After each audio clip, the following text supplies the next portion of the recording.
My question for you is what's your like number one advice for helping manage this like transition from a bunch of software engineers all like sort of dabbling in this stuff to having somebody to like sort of help, but I definitely don't want them taking over all of it. I want them to be enabling the team. And I've been listening to the mean advice for I don't know a decade or something now. So like I like to think I've got some of it, but what's your like sort of number one bit of advice there for helping manage that transition? Yeah, excellent question. Number one, good to see you, Dan. It's been a while. And Likewise, but yeah, for sure, for sure. I have quite a bit to say, but I think number one, if you wanted to like nip whatever issues are in the bud, it's all about engineering incentives. So if you are able to say, okay, I evaluate the performance of my engineers across the dimensions of, are they shipping features? Are they, are they delivering direction for the senior people? You want to add an extra column, which is, are they participating in the operational process of running prod? Are they on call? Are they thinking about, hey, how do I improve the performance? Are they taking those tasks from the postmortems and like actively assigning them to themselves and taking, like participating in the game of running prod and improving it?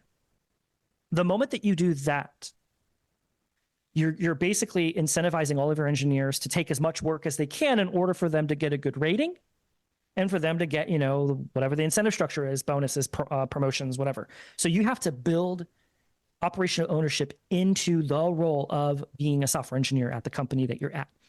The moment that you do that, then it could be one SRE. That SRE is your change agent. So when I was at Meta, I was the first PE, because production engineering is their SRE organization's name. I was the first PE on a team that basically ran like an internal Heroku of sorts. And I was like, okay, folks, we're all going to be on call. We're all going to do postmortems together. We're now going to start setting up dashboards and having SLOs and having that discussion. So in the beginning, they're facilitating this transition. They're making sure that there is process and there is participation and they are asking questions and they are setting up the scaffolding of how to play the game of running production. And then once that's established, they start handing off roles to people like, oh, I've been doing, the blameless postmortem and moderating that. I'm going to give this to you and then rotate on that. You can do the same thing for SLO, like all of those tasks and things that I was mentioning earlier.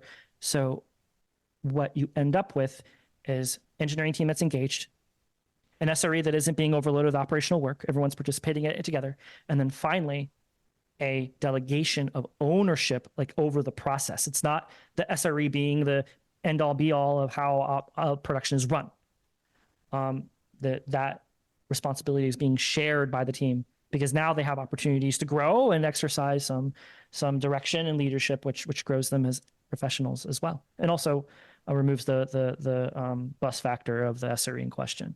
What are your thoughts on that? Yeah, I love the framing there, especially that last bit about the like, because I think I've been thinking about this similar to what you described, but the way you talked about the SRE owning that process and everybody participating it is, I think I've been like trying to say that, but you had much better words for how to like articulate that. So I will like be quoting you verbatim on that one for sure. Because it's like, because I really want to avoid people thinking that this is like somehow going to reduce the amount of operational work they're going to do. I actually suspect that hiring this person will cause them to, because all of us to do more operational work, not less, because it's like an area of focus for us right now, right? Yes, that's a very good point. For the individual, they will be doing more operational work for them. Yes, absolutely, that must be the case.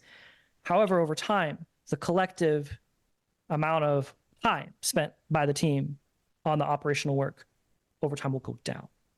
Yeah, yeah. Right. So that's the end result. So like when I was running the PE program for that team in Meta, the end result was there was a team of 20 or so engineers. They were all like, a good chunk of them were like staff folks, been there for a long time. And half of them were able to go and leave and work on the logical successor of the service. And the service continued to run fine because it required half the engineers to operate it. So that's like the end goal. You want it, this whole system from the software engineer perspective is, how do we enable ourselves to build more features?